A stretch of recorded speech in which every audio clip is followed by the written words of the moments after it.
Hello बच्चों,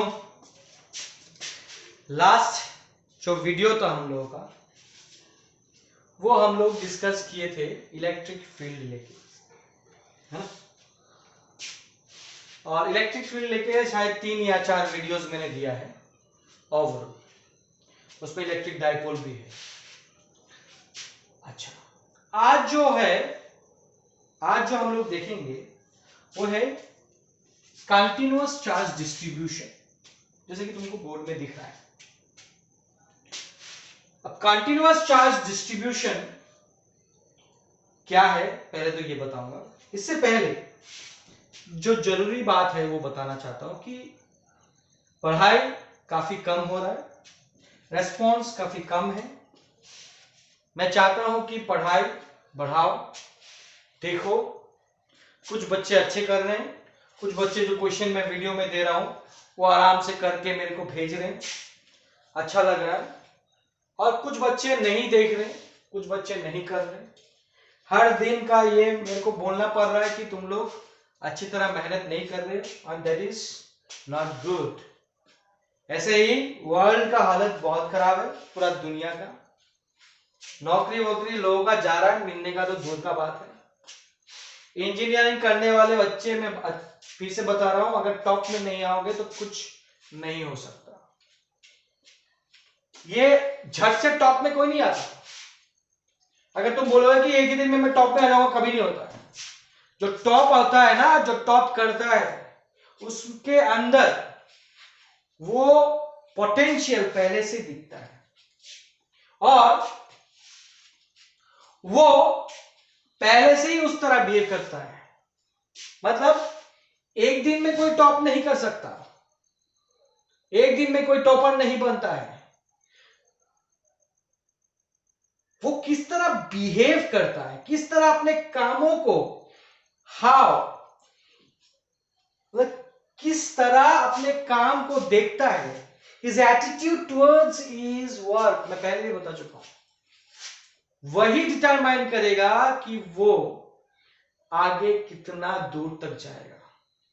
अभी भी जो लोग पबजी, इंस्टाग्राम, फेसबुक पे लगे हैं, मान के चलो तुम्हारा लाइफ में टाइम इतना ही मिलेगा कि तुम लोग आराम से ये सब ही करते रहोगे और पैसा नहीं कमाओगे। देखो, दो चीज का बहुत जरूरी है। ऐसे भी लोग हैं जिसके पास बहुत पैसा है बट टाइम नहीं है। बहुत लोग ऐसा है जिसके पास टाइम ही टाइम है, जो जिस कैटेगरी का मैं बात कर रहा हूं, और पैसा नहीं है। और कुछ लोग हैं जो पैसा भी है और टाइम भी है। वो जरूरी है लाइफ में, वो अचीव करना काफी जरूरी है। बट तुम लोग क्या अचीव कर रहे हो? बहुत टाइम पैसा नहीं कमाना है। Money is important, I am telling you. अगर कोई बोलता है पैसा से खुशियां नहीं खरीद सकते, बात बहुत, पैसा से बहुत प्रॉब्लम दूर कर सकते हैं। अब पैसा कैसे आएगा रे? पढ़ाई से ही आएगा। पढ़ाई मतलब तेरा जो गोल है, उस गोल को अचीव करने से ही आएगा। कोई भी गोल हो, मैं नहीं बोल रहा हूं पढ़ाई से ही आएगा।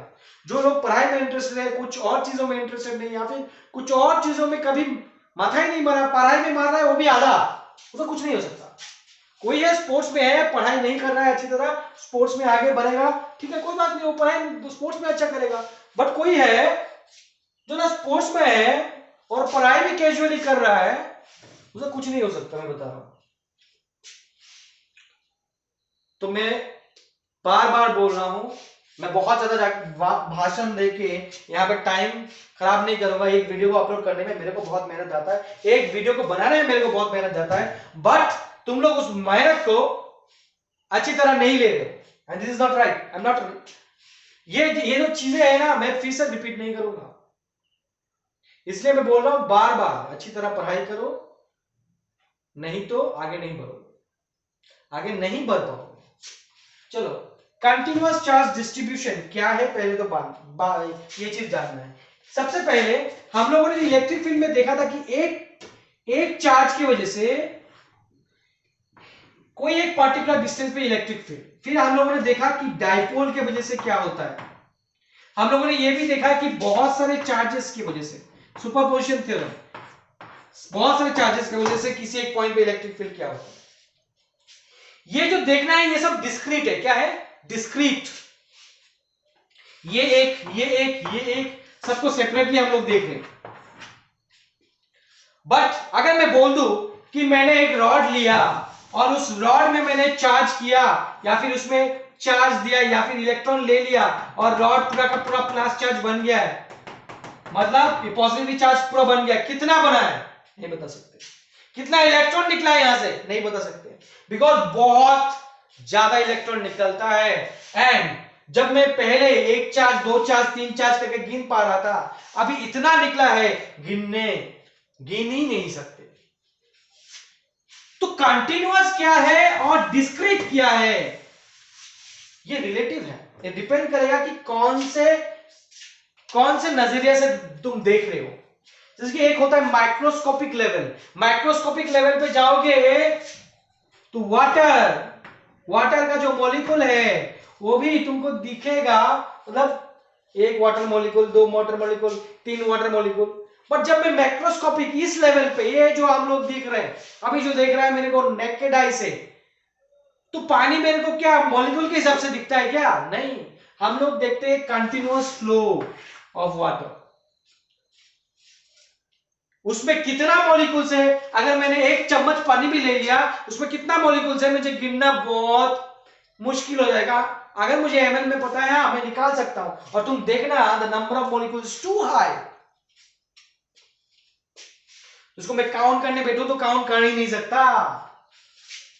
मतलब चार्जेस भी उसी तरह ही है, कितना चार्जेस निकलेगा एक रॉड से नहीं पता। मान लो एक रॉड से मैंने इलेक्ट्रॉन्स निकाल लिया तो इस रॉड में पॉजिटिव चार्ज बना, कितना इलेक्ट्रॉन्स निकला नहीं पता, कितना चार्जेस है मैं इसको डिवाइड भी नहीं कर सकता।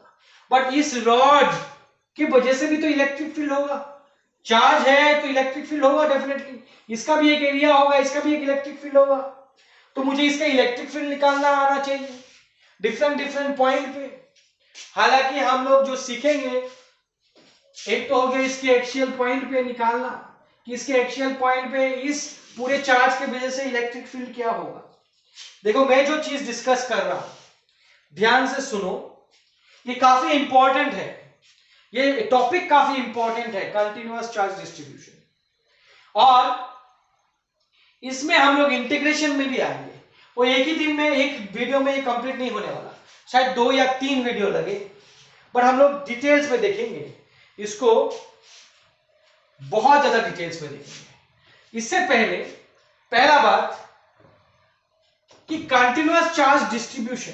अब जब मैं ये रॉड का बात किया, रॉड मतलब सिर्फ मैं इसका एरिया और एरिया नहीं ले रहा हूं और इसका मैं थिकनेस का बात नहीं कर रहा हूं, मान लो एक लाइन ऑफ चार्ज का बात कर रहा हूं, मतलब एक लाइन में कितना चार्ज आया, कोई वॉल्यूम नहीं लिया, कोई एरिया नहीं लिया तो वॉल्यूम भी नहीं आएगा, सिर्फ लाइन आएगा। अगर मैंने एक स्क्वायर ले लिया और वहां से मैंने चार्ज निकाला, मान लो 3 का पत्ती हो, इसका थिकनेस नेग्लिजिबल है, वहां से मैंने चार्ज निकाल लिया तो इलेक्ट्रॉन्स निकाल लिया, तो ये पॉजिटिवली चार्ज बना। ये जो बना एक एरिया में बना और ये जो बना एक लाइन में बना। और अब मान लो मैंने एक क्यूब ले लिया और उस क्यूब से, सॉलिड क्यूब से मैंने इलेक्ट्रॉन्स निकाला। अगर इलेक्ट्रॉन्स निकाला तो इसमें चारों तरफ चार्जेस आ जाएंगे। या फिर स्फीयर ले लिया, एक स्फीयर से, सॉलिड स्फीयर ही मान लो, उससे इलेक्ट्रॉन्स निकाल लेंगे तो ऑब्वियसली पॉजिटिव चार्ज बनेगा, ठीक है ना, पॉजिटिव चार्ज बनेगा। अब ये हो गया एक लाइन में, एक एरिया में और एक वॉल्यूम में। तो हम लोग 3 टर्म को डिफाइन करेंगे अच्छी तरह। एक हो गया लीनियर चार्ज डेंसिटी, तुम लोगों को पहले भी मिला है, बट तुम लोगों को मिला है लीनियर मास डेंसिटी मिला था।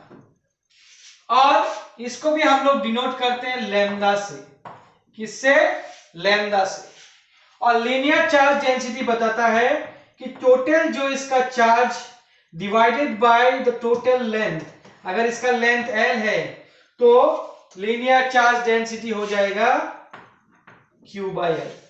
ये Q कितना इलेक्ट्रॉन से, ये निकालने की जरूरत नहीं है। नंबर ऑफ इलेक्ट्रॉन मुझे भी नहीं पता कितना निकला है, ठीक।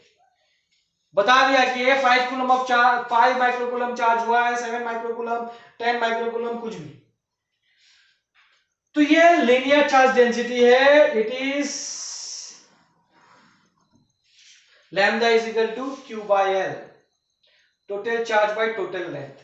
अगर मैं छोटा सा चार्ज लेता हूं, इतना सा, और इसको मैं dq बोलता हूं, तो इसमें जो लेंथ होगा, ये जो छोटा सा लेंथ है, इसको भी, लेंथ को भी मैं dl बोलूंगा, तब भी लीनियर चार्ज डेंसिटी क्या होगा? dq by dl। चार्ज घटाया या फिर लेंथ घटाया तो चार्ज भी घटेगा। इतने से लेंथ में तो इतना सा ही चार्ज होगा, बड़ा लेंथ है तो बड़ा चार्ज होगा। But the ratio of charge by length, ratio of charge by length, अगर मैंने बोला, अच्छा ये रेशियो यहां पे इन दिस केस मैं मान रहा हूं कि कांस्टेंट है, ये जरूरी नहीं है। मैं यहां पे पहले से बताया, नहीं बताया, मैं बता रहा हूं कि हम लोग जो ये चार्ज डिस्ट्रीब्यूशन है, ये यूनिफॉर्म भी हो सकता है, नॉन यूनिफॉर्म। मतलब हर जगह से इक्वल अमाउंट ऑफ, अगर हर जगह से यूनिफॉर्मली अगर इलेक्ट्रॉन्स निकाला गया, बॉडी यूनिफॉर्म है, तो चार्ज, ये जो चार्ज डिस्ट्रीब्यूशन भी यूनिफॉर्म होगा। In that scenario linear charge density भी कांस्टेंट होगा। तो कांस्टेंट मतलब अगर लेंथ छोटा कर दिया तो चार्ज भी छोटा, but the ratio of charge by length will always be constant, which is given by linear charge density. Similarly एक छोटा सा एरिया ले लिया, तो उसमें जो चार्ज होगा, या फिर ये जो एरिया, मान लिया ये एरिया A और इसमें टोटल चार्ज Q, तो what is the surface charge density which is given by sigma? It is Q by A। अगर मैं छोटा सा एरिया लेता हूं, ये वाला dA, तो इसमें जो चार्ज है dQ, तो सरफेस चार्ज डेंसिटी फिर से हम लोग dQ बाय dA कर सकते हैं। उसी से अगर ये कांस्टेंट टर्म है तो मैं dQ equal to sigma into dA, और इसको इंटीग्रेट करेंगे तो Q is equal to sigma into A मिलेगा। मतलब रिलेशन आ जाएगा अगर इंटीग्रेट करेंगे। इंटीग्रेशन आता है, थोड़ा बहुत तो आता ही है।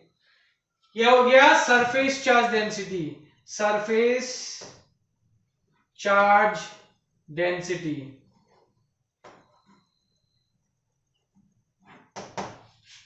अब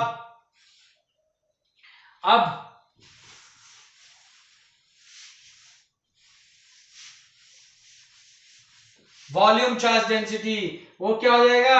रो से डिनोट करेंगे, वो हो जाएगा क्या? कोई भी, इसमें जो total charge by volume, total charge by volume, छोटा सा वॉल्यूम का पोर्शन ले लो, इसमें से ये अगर dV है और वॉल्यूम, और इसमें चार्ज भी क्या होगा? dQ, तो ये dV बाय dQ।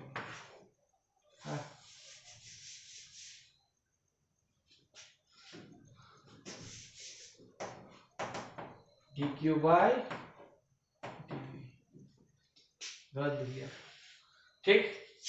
अच्छा, ये तो छोटा पोर्शन के लिए। उसी तरह जो पहला, तो ये सब हो गया लीनियर और कंटीन्यूअस चार्ज डिस्ट्रीब्यूशन जो मैंने बताया। सबको तीन ओवरऑल 3 है, जो यूज करना है उसी से। मतलब अगर मैं एक वॉल्यूम, अगर मैं एक वॉल्यूम लेके डील कर रहा हूं तो वॉल्यूम चार्ज डेंसिटी यूज करूंगा। अगर मैं एक लाइन लेके डील कर रहा हूं तो लीनियर चार्ज डेंसिटी, और एरिया लेके डील करूंगा तो सरफेस चार्ज डेंसिटी। तो उसी हिसाब से हम लोग देखेंगे। तो पहला हम लोग जो देखेंगे, ये जो कंटिन्यूअस चार्ज बॉडी होंगे, चाहे वो एक लाइन में हो, एरिया में हो और वॉल्यूम हो, उस चार्ज के वजह से इलेक्ट्रिक फील्ड होगा आसपास, वही इलेक्ट्रिक फील्ड निकालने का, उसका एक्सप्रेशन निकालने का देखेंगे। सबसे पहले कि electric field due to a line charge. मान लो ये एक लाइन चार्ज है, ये पॉजिटिव, इसका लेंथ ओवरऑल L ले रहा हूं मैं, इसका लेंथ ओवरऑल, इससे इसके दिस एंड से इस एंड में, यहां पे O पॉइंट पे मुझे इलेक्ट्रिक फील्ड निकालना है, और ये डिस्टेंस बताया यहां से R। क्लियर है? ये डिस्टेंस मैंने क्या बताया? R। अब इस लाइन चार्ज की वजह से यहां पे इलेक्ट्रिक फील्ड। अब अगर बोलोगे कि मैं इलेक्ट्रिक फील्ड का जो डायरेक्ट फॉर्मूला था Q/R², बट यहां पे ये तो Q नहीं बताया, मुझे बताया लैम्डा। अगर बताता भी तो भी हम लोग नहीं निकाल पाते। मान लो इसका ओवरऑल चार्ज भी बता रहा हूं मैं Q, टोटल चार्ज इसमें Q है, उसका लीनियर चार्ज डेंसिटी लैम्डा है। इसका मतलब ये है कि lambda is equal to Q/L है, ये दिया हुआ है, मान लो तुमको, उससे कोई फर्क नहीं पड़ेगा। इससे lambda is equal to Q/L। अगर दे भी दिया तब भी ये चार्ज से जो ये डिस्टेंस, ये चार्ज कहां पे है? ये तो डिस्ट्रीब्यूटेड है यहां से यहां तक, तो डिस्टेंस कौन सा लोगे? ये यहां से अगर डिस्टेंस लोगे तो यहां पे जो चार्जेस है बोलेगा जब मेरे से क्यों नहीं लिया भाई, वो बोलेगा ये इस एंड से क्यों नहीं लिया, इस एंड से अगर लिया तो बोलेगा मैं तो नजदीक था, मेरे से क्यों नहीं लिया, है या नहीं गड़बड़ी? तो किससे ले, कहां से डिस्टेंस ले? बीच में से नहीं, वो फिर से क्या हो जाएगा, बीच में से ले लिया, बोले बीच में से, ये बोले मेरे से क्यों नहीं लिया, ये बोले मेरे से क्यों नहीं लिया। तो बीच में से नहीं लेंगे हम लोग सोचेंगे कि कैसे इसको डिस्क्रीट बनाया जाए। है तो कंटिन्यूअस, बट इसको कैसे डिस्क्रीट बनाया जाए।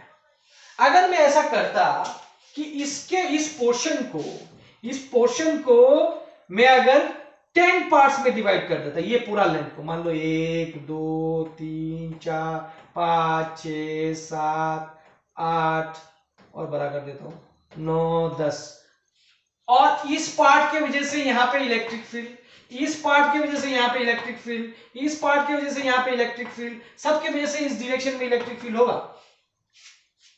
बिकॉज ये पॉजिटिव है, पुश करेगा उधर, है या नहीं? जहां पे इलेक्ट्रिक फील्ड निकालना होता है यहां पे क्या मान लो, यूनिट पॉजिटिव टेस्ट चार्ज, तो ये पॉजिटिव है, पुश करेगा, ये पॉजिटिव है, पुश करेगा, उसमें कोई प्रॉब्लम नहीं है, डायरेक्शन में कोई प्रॉब्लम नहीं है,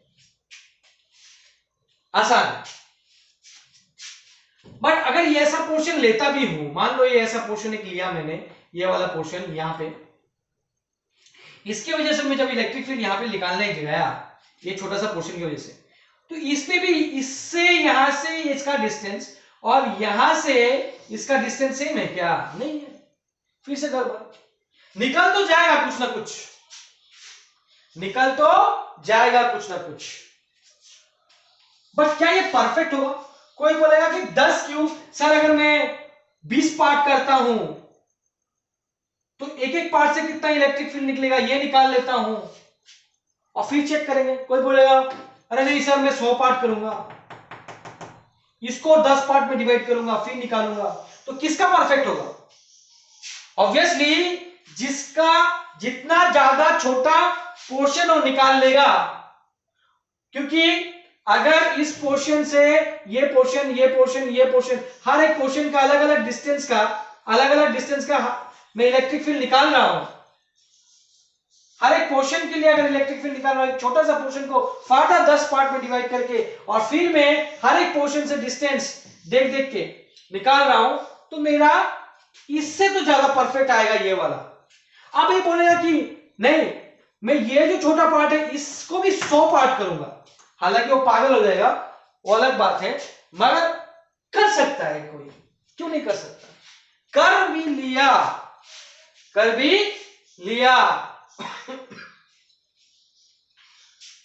कोई आके बोलेगा मैं 1000 पार्ट करूंगा, तो ऐसा चलता जाएगा, तो न्यूटन ने सोचा कि ऐसा नहीं करना है, कुछ तो तरकीब लगाना है। उन्होंने बोला, मैं डायग्राम फिर से बनाऊंगा, जबरा हो जा रहा है मेरा, ऐसे ही डायग्राम वगैरह बहुत जबरा होता है, पहले से बता रहा हूं। थोड़ा रॉड के जैसा बना दिया हूं, हालांकि कोई थिकनेस नहीं है इसका, ऐसा मान के चलो। हाँ, बहुत सारे किताब में ऐसे ही ड्रॉ मिलेगा तुमको, थिकनेस नहीं है, आर डिस्टेंस पे, और इसका क्या हो गया, एल। अच्छा, एनीवेज बात यह है कि न्यूटन ने सोचा कि ऐसा छोटा पोर्शन ले लूं को जिसको और फार्दर डिवाइड नहीं कर सकते, इसीलिए उन्होंने एक कॉन्सेप्ट लाया। अगर लेंथ है तो लेंथ का ही छोटा पार्ट डीएल लाया उन्होंने। डीएल, डीएल क्या है, हम लोगों ने सुना होगा, इनफाइनेटेसिमली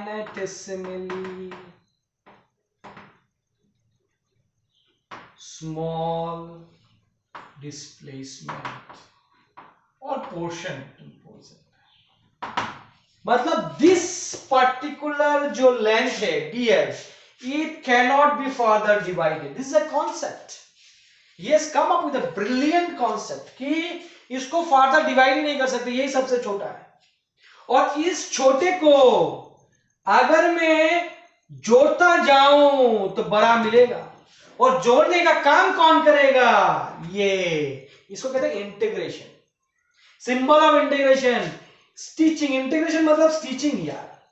ऐसे डीएल डीएल छोटा छोटा छोटे छोटे छोटे छोटे छोटे छोटे छोटे डीएल जो है, इसको जोड़ते जाओ तो ये लंबा लेंथ मिलेगा, मिलेगा या नहीं। तो वैसे ही कि ये डीएल पोर्शन से मुझे एल मिलेगा, बिकॉज इंटीग्रेशन ऑफ, तुम लोगों ने भी देखा होगा, dx is x, constant term रहेगा। हाँ, लिमिट दे दो तो ए टू बी, पता है नहीं, पता है या नहीं, डीएक्स का integration x a to b, तो ये एक बार एक्स की जगह पे बी बैठेगा, एक बार एक्स की जगह पे ए बैठेगा, बी माइनस ए मिल जाएगा, है या नहीं। ठीक, ये सब पता है। अब मतलब मैं इसको डिस्क्रीट बना रहा हूं, कैसे, छोटा पोर्शन लेके। कितना छोटा, अगर ये एल है तो ये मैं ले रहा हूं डीएल, नहीं मैं एक्स डीएक्स लेता हूं, क्योंकि मैं यहां से एक्स डिस्टेंस लूंगा, यहां से एक्स डिस्टेंस पे मुझे इलेक्ट्रिक फील्ड निकालना है, और dx इतना छोटा है कि उसका कोई सिग्निफिकेंस ही नहीं है, तो ये डिस्टेंस काफी छोटा, मतलब ऑलमोस्ट जीरो है।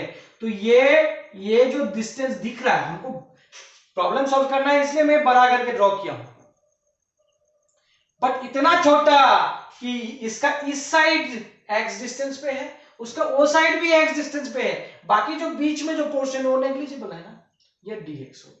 ये कॉन्सेप्ट है, उन्होंने ब्रिलियंट कॉन्सेप्ट लाया। तो ये जो dx है, तो अब लैम्डा, लैम्डा जो मैंने बोला था, इसका total charge by total length है या नहीं, क्लियर। तो लैम्डा के हिसाब से बोला, अगर ये छोटा सा अगर dx लिया, तो यहां पे जो छोटा सा चार्ज होगा dq होगा ना, इसमें छोटा, अगर टोटल चार्ज q है, टोटल चार्ज q है, तो ये छोटा सा dx पोर्शन की वजह से जो चार्ज, जो dx पोर्शन की वजह से जो चार्ज होगा वो dq होगा, तो ये dq बाई dx होगा। तो dx लेंथ में कितना चार्ज है, dx लेंथ में dq चार्ज है, एंड ये dq is given by lambda into dx। Mind it, यहां पे लैम्डा दिया हुआ है, तो ये जो पोर्शन है जिसके वजह से मैं निकालूंगा, इसको मैं एक छोटा सा यूनिट या डिस्क्रीट चार्ज मान सकता हूं, जिसका वैल्यू dq है। अब ये कितने डिस्टेंस पे है, यहां से O पॉइंट से x डिस्टेंस पे, तो व्हाट इज द छोटा इलेक्ट्रिक फील्ड, अगर इलेक्ट्रिक फील्ड, बिकॉज dq के वजह से, अगर dq एक छोटा चार्ज है, उसके वजह से अगर इलेक्ट्रिक फील्ड हो रहा है, तो ये इलेक्ट्रिक फील्ड भी क्या होगा, छोटा। तो ये जो इलेक्ट्रिक फील्ड हुआ छोटा, that is q into dq, because k q के क्यू बाय आर स्क्वायर। के यहाँ पे क्यू क्या है, डी क्यू, आर डिस्टेंस क्या है यहाँ पे एक्स, तो ये हो जाएगा एक्स स्क्वायर। देखो एक्स वेरी कर रहा है, यहां से लेके यहां तक एक्स वेरी करेगा और चार्ज भी वेरी करेगा, बिकॉज चार्ज बढ़ता जाएगा।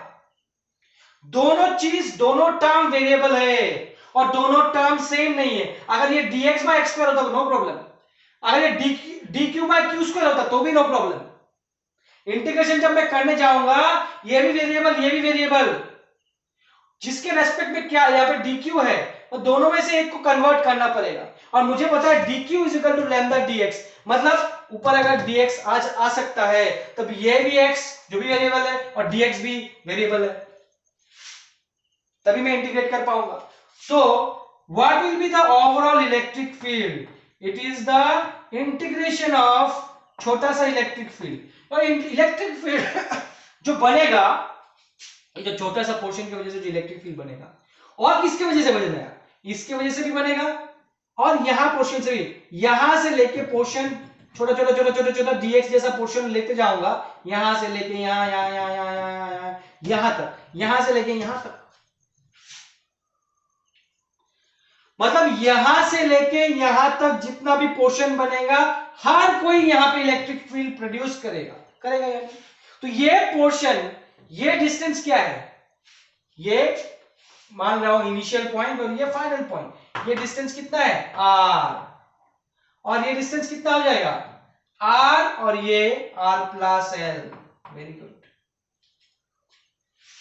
मतलब ये लिमिट्स बोलते हैं, इंटीग्रेशन में क्या बोलते हैं इसको, लिमिट्स। कहां से कहां तक इंटीग्रेट करोगे इसको, इंटीग्रेट किसको इंटीग्रेट करने की जरूरत है, इसके वजह से जो इलेक्ट्रिक फील्ड हुआ, ऐसे यहां पे भी एक छोटा सा पोर्शन लूंगा तो इसकी वजह से भी इलेक्ट्रिक फील्ड होगा। और मुझे पता है कि यहां से लेके यहां तक, छोटा डिस्टेंस से लेके बड़ा डिस्टेंस तक, पूरा का पूरा हर कोई इलेक्ट्रिक फील्ड प्रोड्यूस करेगा इस जगह पे, और सबकी वजह से मुझे इलेक्ट्रिक फील्ड निकालना है। तो इसके वजह से इलेक्ट्रिक फील्ड, इसकी वजह से, इसकी वजह से, इसकी वजह से, तो लिमिट कहां से कहां तक लूंगा, ये initial point to final point, और हम लोग बोलते हैं lower limit to upper limit.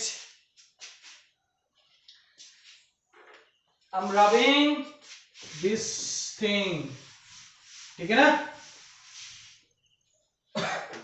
तो what is the electric field, integration of d r से लेके r plus l, and what is D,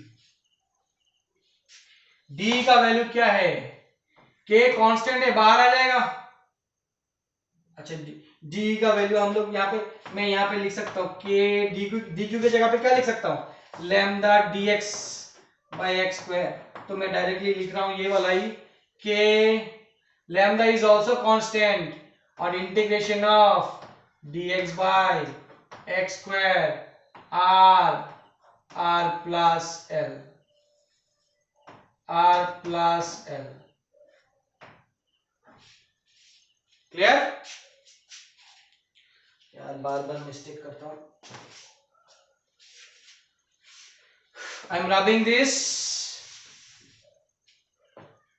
अब देखो, के लैम्डा इसको x to the power minus two dx r से r plus, ठीक है ना। तो ये हो जाएगा k lambda x to the power n dx का फॉर्मूला क्या है, n plus 1 divided by n plus 1।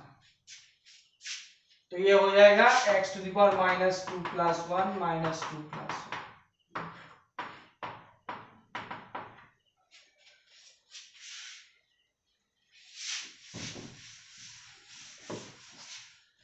देख, के लैम्डा, ये माइनस साइन आएगा, ये माइनस साइन की वजह से यहाँ पे माइनस साइन मैं दे रहा हूं ऑलरेडी, और ये माइनस 1 हो जाएगा, मतलब 1 बाई एक्स हो जाएगा, आर प्लस एल। तो ये हो जाएगा minus k lambda 1 by r plus l minus upper limit minus lower limit, minus sign को हटा दो तो k lambda 1 by r minus 1 by r plus l. तो what is the net electric field जो मुझे मिला, ये हो गया k lambda 1/r plus l minus 1/r minus 1/r plus l. कैसा क्लियर? ये पोर्शन अलग है, कंफ्यूज नहीं होना। इसके बाद ये आया। क्लियर? कोई डाउट नहीं? आगे बढ़ते हैं।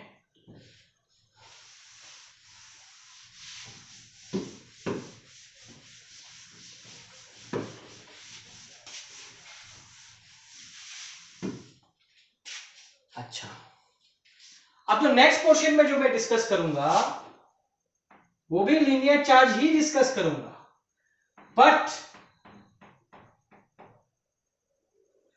हालांकि तुम्हारे लिए इनफाइनाइट ही आता है, मैं इनफाइनाइट नहीं जनरल दिखाऊंगा ऐसे लीनियर चार्ज और डी डिस्टेंस पे इलेक्ट्रिक फील्ड। पहले सेम लाइन पे था, अभी परपेंडिकुलर पे। पहले क्या था? सेम लाइन पे, अब क्या है? परपेंडिकुलर पे। क्लियर? अब देखो इलेक्ट्रिक फील्ड कैसे निकालेंगे, ठीक है ना? इस पॉइंट पे इलेक्ट्रिक फील्ड निकालना है और मुझे पता है कि हर एक पोर्शन की वजह से इलेक्ट्रिक फील्ड होगा। ये देगा इलेक्ट्रिक फील्ड इस साइड पे, ये देगा इलेक्ट्रिक फील्ड इस साइड पे।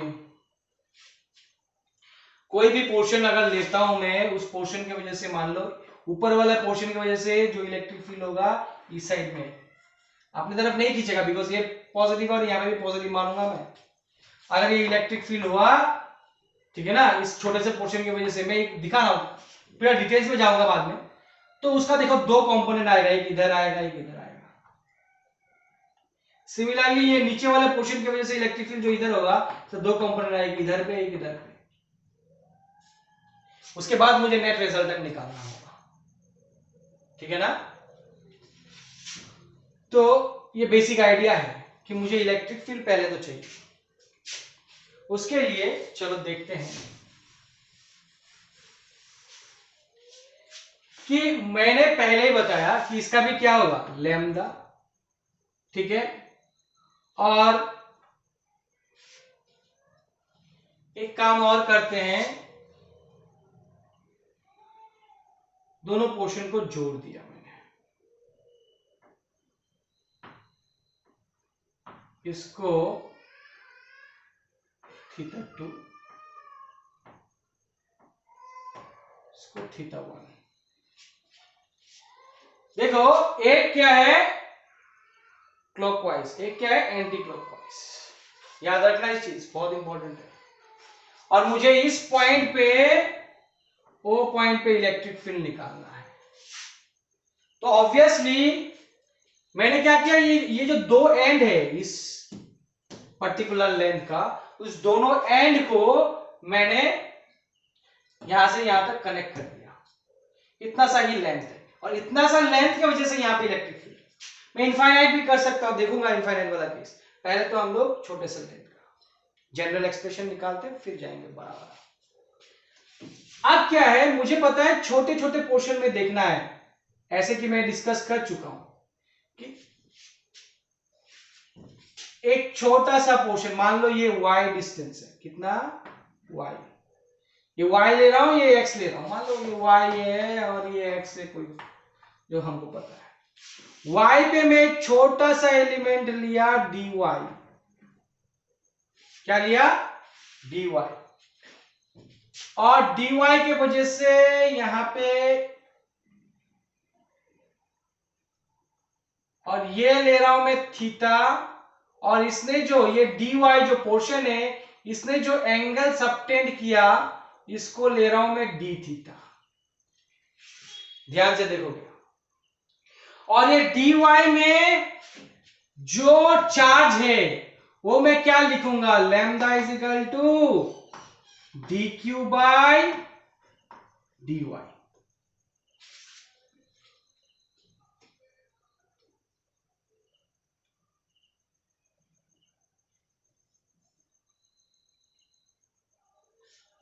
Just a minute.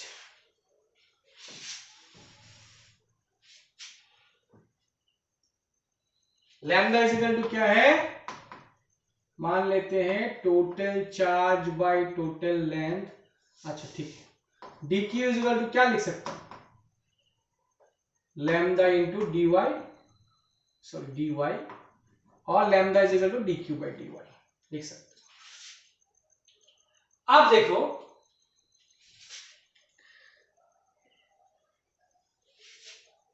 इस dq की वजह से यहां पे जो इलेक्ट्रिक फील्ड होगा इस जगह पे, इस साइड पे, ये डी होगा।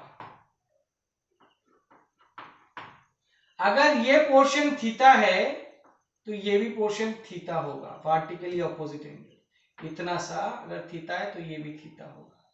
तुम देख लो, ये ऐसे, ये थीटा है तो ये भी थीटा होगा। क्लियर? चलो अब क्या है, डी का दो कंपोनेंट आएगा, इधर डी कॉस थीटा और इधर आएगा d sine theta. Actually d cos theta को हम लोग डी परपेंडिकुलर बोलेंगे, because it is perpendicular to this line, because ये जो लाइन है ये लाइन चार्ज के परपेंडिकुलर है, और डी साइन थीटा को हम लोग डी पैरेलल बोलेंगे। ध्यान से देखो, धीरे धीरे मैं बता रहा हूं तो ध्यान से देखो। अब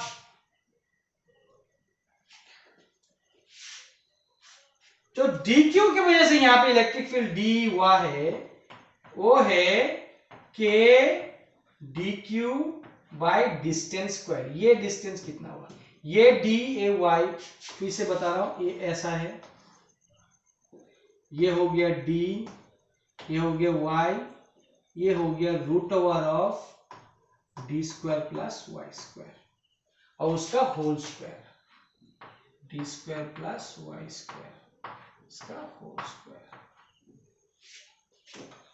ठीक है ना?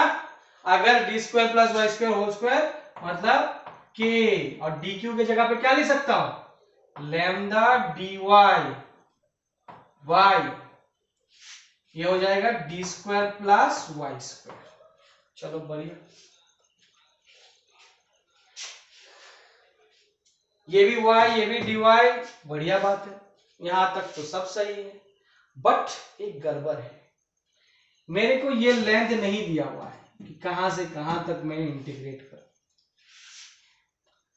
मेरे को ये लेंथ नहीं दिया हुआ है कहां से कहां तक इंटीग्रेट करूं, प्लस ये इंटीग्रेशन भी कॉम्प्लिकेटेड होगा यार।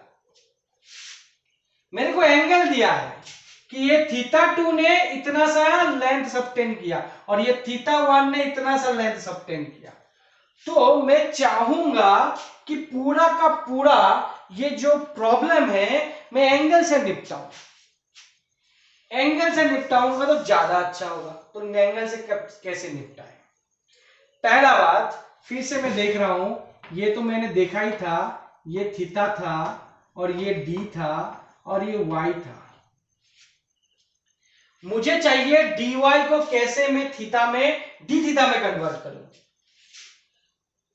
मैं पूरा चीज थीटा में करना चाहता हूं, इसीलिए अब क्या है, मुझे पता है tan theta is equal to perpendicular by base मतलब y बाई डी, और d को इधर लेके गया, d tan theta is equal to y। ठीक है ना? d tan theta is equal to y। अब मैं डिफरेंशिएट करता हूं with respect to time, differentiating with respect to theta, with respect to theta. तो ये d theta of d tan theta, d मतलब ये डिस्टेंस है यहां पे, और ये तो ऑपरेटर है, dy बाई डी थीटा मतलब d थीटा ऑफ y। तो ये d तो कांस्टेंट है, ये चेंज नहीं होने वाला, ये d कांस्टेंट है, परपेंडिकुलर डिस्टेंस, ये बाहर आ जाएगा। और d theta of tan theta क्या होता है, और ये तो कुछ नहीं होगा, dy बाई डी थीटा हो जाएगा। ये हो गया d तो रहेगा, और d theta of tan theta is sec square theta, और ये dy बाई डी थीटा। तो dy इक्वल टू क्या हो गया मेरा, d sec square theta d theta. मतलब dy के जगह पे ये बैठेगा बेटा, dy के जगह पे ये बैठेगा। क्लियर? इस पोर्शन को लिख लेना है। मैं इधर पे जा रहा हूं, मुझे रब भी करना होगा। एक चीज और तुम लोग देखोगे,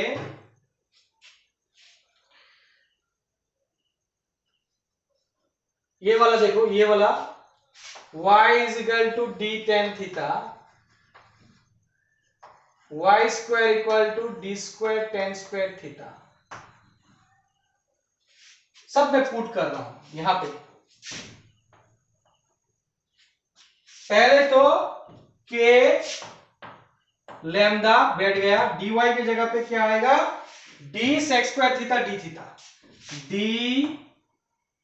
सेक square theta d theta divided by d square की जगह पे वाई स्क्वायर, डी स्क्वायर तो डी स्क्वायर हो गया, और वाई स्क्वायर की जगह पे क्या बैठेगा, d square tan square theta.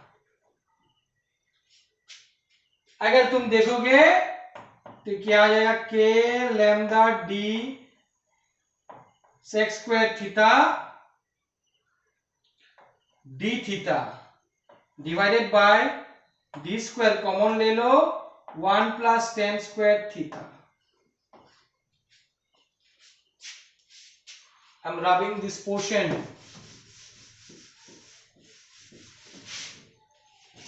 फिर से तुम देखोगे d का वैल्यू क्या आ रहा है मेरा, k lambda sec square theta d, और उसके d, अच्छा फिर d को पहले लिख देता हूं नहीं तो कंफ्यूजन रहोगे तुम्हारा, d sec square theta d theta divided by, और d square 1 plus tan square theta is sec square theta. ये कैंसिल हो गया, एक डी कैंसिल। तो d का वैल्यू आया मेरा k lambda d theta by d, ये आया de, ये आया de। मुझे निकालना है de perpendicular and de parallel. कहां से कहां तक इंटीग्रेट करेगा, ये पोर्शन मैंने लिया, इस पोर्शन की वजह से मुझे de मिला, और d का दो कंपोनेंट आया, एक de परपेंडिकुलर एक de पैरेलल।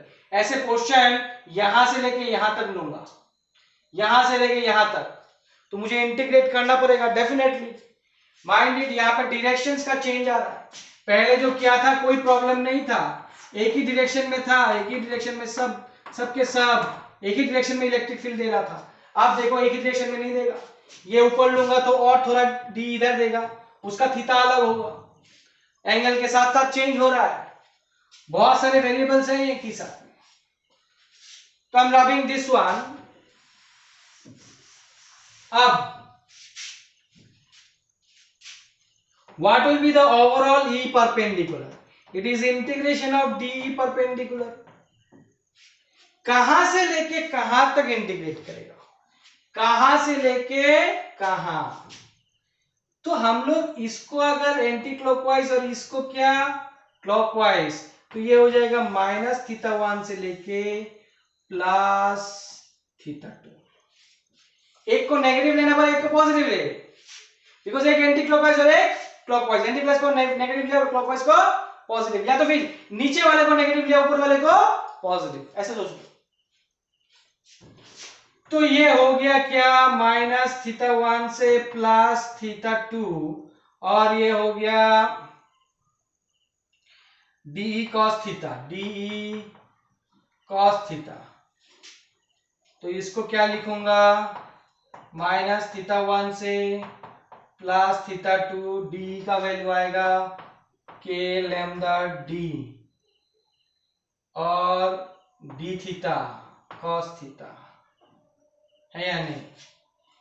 फिर से क्या करूंगा, के lambda by D common, cos theta d theta minus theta 1 से प्लस थीटा 2 हो गया।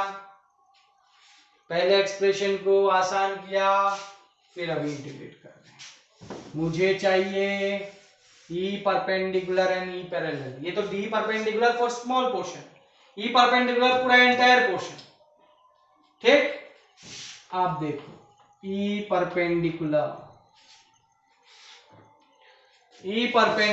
क्या हो जाएगा, वही देखो K lambda by D।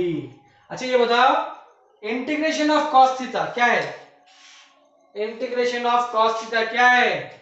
Integration of cos theta is sine theta, lower limit to upper limit. ये जानना जरूरी है। तो ये E perpendicular k lambda by d sine theta 2 minus, मैं ये थोड़ा सा रब कर रहा हूं, sine minus theta 1। Very good. अब E perpendicular equal to k lambda by d sine theta 2। What is sine of minus theta? Minus sine theta. What is cause of minus theta? It is cos theta, doesn't change. पता है ना किस लिए? पता है या नहीं? अच्छा चलो हो गया। This is the E perpendicular का expression. What is E parallel?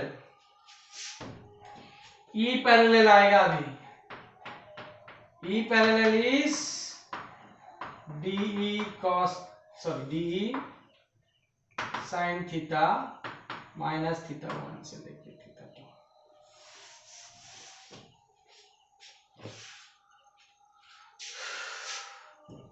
सो वही होगा के लैम्डा बाई डी बाहर आ जाएगा, साइन थीटा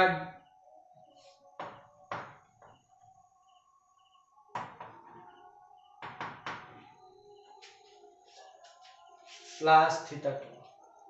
तो फिर से integration of sine theta is minus cos theta. Integration of sine theta is minus cos theta. इस माइनस साइन को आगे ले लेता हूं, माइनस के लैम्डा डी। अच्छा ये थीटा 1 थीटा 2 माइनस थीटा 1 ले लिया, तो ये आ जाएगा cos theta 2 minus of cos minus theta 1। अभी भी बताया मैंने कि माइनस कॉस और माइनस थीटा। अरे एएसटीसी रूल पता है या नहीं पता है? एएसटीसी ये सब, ये पॉजिटिव थीटा है, ऐसे एंटी क्लॉकवाइज जाते हैं, और ये माइनस थीटा होगा। यहाँ पे कॉस का वैल्यू क्या है? पॉजिटिव, तो कॉस और minus theta, cos theta positive ही आएगा। बट ये माइनस थीटा, साइन का वैल्यू यहाँ पे पॉजिटिव है क्या? नहीं है, तो इसलिए माइनस आएगा, माइनस साइन थीटा। ठीक, अच्छा आई एम रबिंग दिस वन। ये वाला एक्सप्रेशन मुझे चाहिए, ये वाला एक्सप्रेशन मैं लिख के रख रहा हूं यहाँ पे। ई perpendicular k lambda by d sine theta 1 plus sign theta 2, कोई बात नहीं। और इसका क्या आ रहा है देखो, इसका ई पैरेलल का वैल्यू आ रहा है minus k lambda by D cos theta 2 minus cos theta 1, या तो फिर ई पैरेलल का वैल्यू माइनस साइन को हटा दो, के lambda by D cos theta 1 minus cos theta 2। Clear? ये हो गया, ये हो गया। अब देखो दो एक्सप्रेशन मुझे मिल गया। एक चीज और बता रहा हूं, दो एक्सप्रेशन मिल गया। What is the net electric field? Net electric field होगा root over of E parallel square plus E perpendicular square. मैं इसमें एक्सप्रेशन में नहीं पुट करूंगा बिकॉज ये थीटा 1 थीटा 2 वैल्यू निकालना पड़ेगा। ऐसे ही आए नेट इलेक्ट्रिक फील्ड निकालना होगा तुमको, ठीक है ना। अब एक चीज और बता दे रहा हूं मैं तुमको, जब भी θ1 θ2 दिया रहे, तुमको बताया नहीं, डायग्राम तो नहीं दिया, डायग्राम देखोगे तो अलग बात है। अगर डायग्राम नहीं दिया, θ1 θ2 दिया रहे और जिसका वैल्यू छोटा है, जो एंगल छोटा है उसको θ1 लेना। θ1 ऑलवेज टेक, कुछ नहीं मैंने इस तरह निकाला है इसलिए ये पॉजिटिव आएगा तभी, इसलिए always take θ1 to be small, the smaller angle to be θ1, smaller angle to be θ1 and a smaller angle to be the bigger one θ2 लोगे, बस खत्म है या नहीं।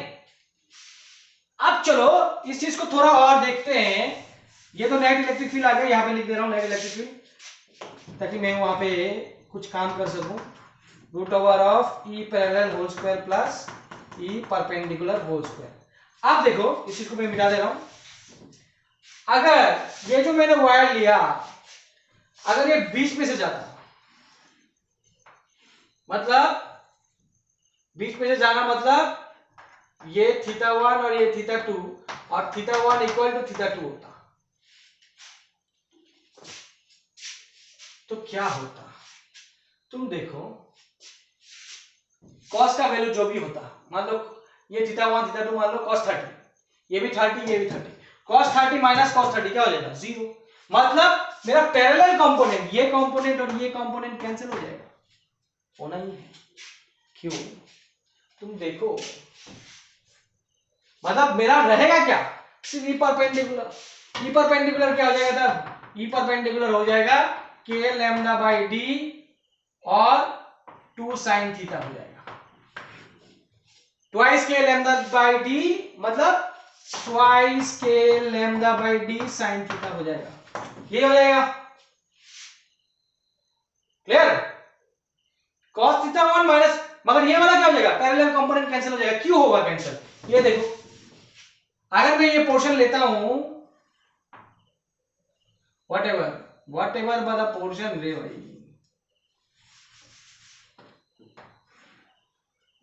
बीच में लेता हूं, लोग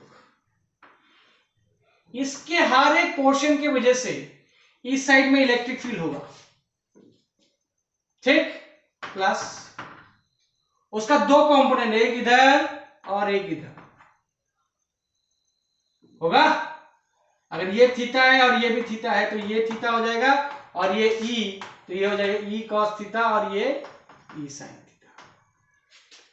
ये लेंथ भी अगर सेम है तो इसका हर एक पोर्शन की वजह से इधर इलेक्ट्रिक फील्ड होगा, इसका एक कंपोनेंट इधर होगा और एक कंपोनेंट इधर होगा, और ये भी ई होगा बिकॉज ये लेंथ सेम है। इस लेंथ की वजह से जो इलेक्ट्रिक फील्ड होगा, इस लेंथ की वजह से सेम इलेक्ट्रिक फील्ड होगा, तो इसका भी थीटा होगा, तो यहाँ पे हो जाएगा ई कॉस थीटा फिर से, और ये हो जाएगा ई साइन थीटा हो जाएगा। और देखो ये दोनों ही ऑपोजिट है तो कैंसिल हो जाएगा, मतलब जो पैरेलल कंपोनेंट है वो कैंसिल आउट हो जाएगा अगर एंगल सेम हुआ तो, और अगर सेम नहीं हुआ तो दोनों लिखना पड़ेगा, दोनों निकालना पड़ेगा, फिर नेट निकालना पड़ेगा, माइंडेड। और अगर दोनों सेम है, दोनों एंगल सेम है तो इसका जरूरत नहीं है, सिर्फ ई परपेंडिकुलर ही निकलेगा और ई परपेंडिकुलर ही नेट इलेक्ट्रिक फील्ड होगा बिकॉज ये तो 0 हो जाएगा, खत्म, समझा। अब एक चीज और देखो, मैं बोला था कि इनफाइनाइट वायर हो, तो इनफाइनाइट ध्यान देना, इनफाइनाइट कैसे हो निकलेगा, इनफाइनाइट कैसे निकलोगे, इनफाइनाइट कैसे निकालोगे।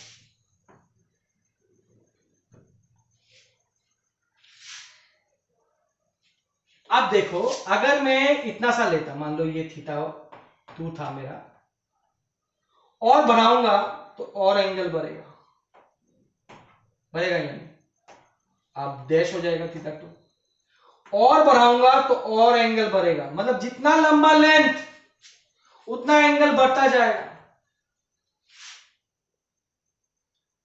यहां पे बोर्ड में दिखा नहीं सकता मगर ये देखो, अगर थोड़ा सा भी एंगल है ये लाइन, तो ये लाइन कभी ना कहीं जाके इसको मीट करेगा, करेगा या नहीं। थोड़ा सा भी एंगल है अगर, और थोड़ा सा भी एंगल है, वो कभी ना कभी मीट करेगा, और मीट करने से ये दो लाइन अगर मीट कर लिया मतलब ये लाइन और ये लाइन मीट कर लिया, जैसे ये लाइन और ये लाइन मीट कर लिया, तो ये फाइनाइट लेंथ है, ये कभी इनफाइनाइट नहीं हो सकता। कब इनफाइनाइट होगा? जब ये लाइन और ये लाइन कभी मीट ना करे, मीट ही नहीं कर पाया। कब हो सकता है ये? जब ये लाइन और ये लाइन क्या हो? पैरेलल। पैरेलल होने के लिए ये लाइन पैरेलल हुआ। देखो मैं एंगल मेजर कर रहा था, अगर पैरेलल हो गया तो ये एंगल क्या हो जाएगा? थीटा का वैल्यू 90, मतलब थीटा टू 90। इधर पे अगर ये इनफाइनाइट जाता है तो ये भी लाइन क्या हो जाएगा? पैरेलल। तो यहाँ पे थीटा 1 क्या हो जाएगा? 90। मतलब इधर में इनफाइनाइट, इधर में इनफाइनाइट, दोनों साइड सेम है, इधर भी इनफाइनाइट, इधर भी सेम इनफाइनाइट, और ऊपर में जितना लेंथ नीचे भी उतना ही लेंथ, मतलब पैरेलल कंपोनेंट तो आएगा ही नहीं, मगर सिर्फ रहेगा क्या? Perpendicular component. और वो परपेंडिकुलर कंपोनेंट क्या होगा? के लैम्डा बाई डी। और ये थीटा 1 इक्वल टू फॉर, तो लिख दो एक से, for infinite wire, for infinite wire theta 1 equal to theta 2 equal to 90 degree. तो ये sine 90 plus sine 90, sine 90 plus sine 90, sine 90 का वैल्यू क्या है? 1, 1 प्लस 1 2, तो आंसर आ जाएगा ट्वाइस के लैम्डा बाई डी। और इनफाइनाइट वायर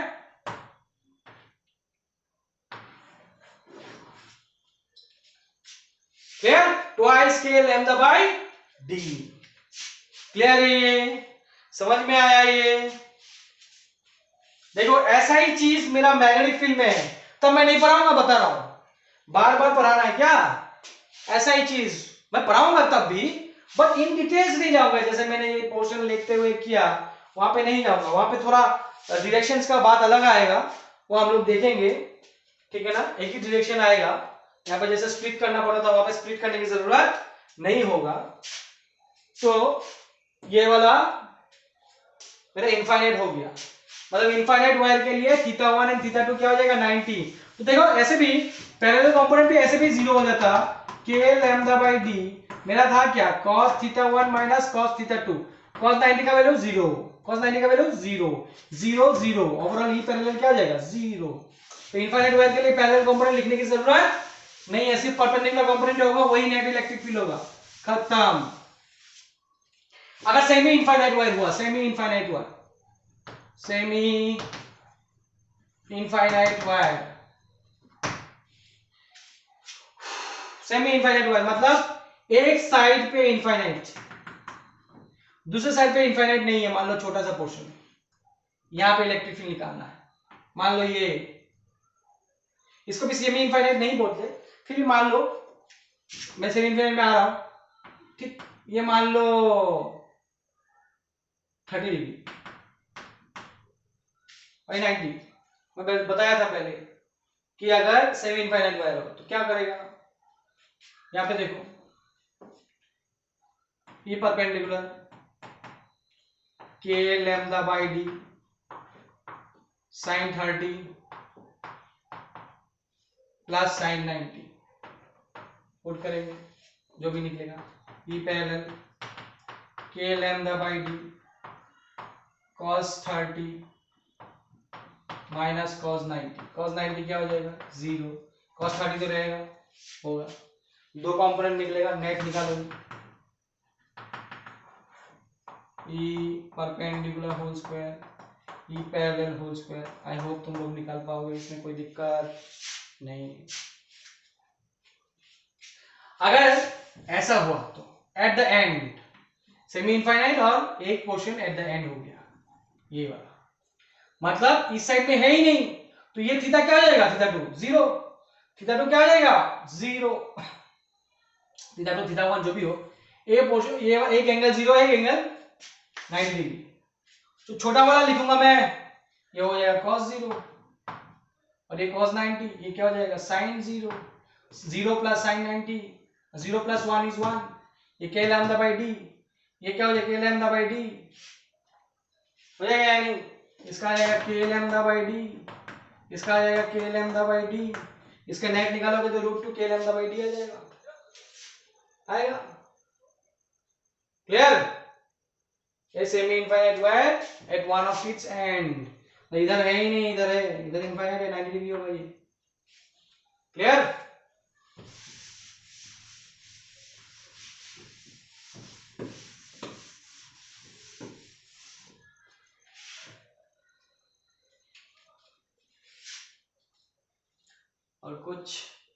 और कुछ दिखाना है?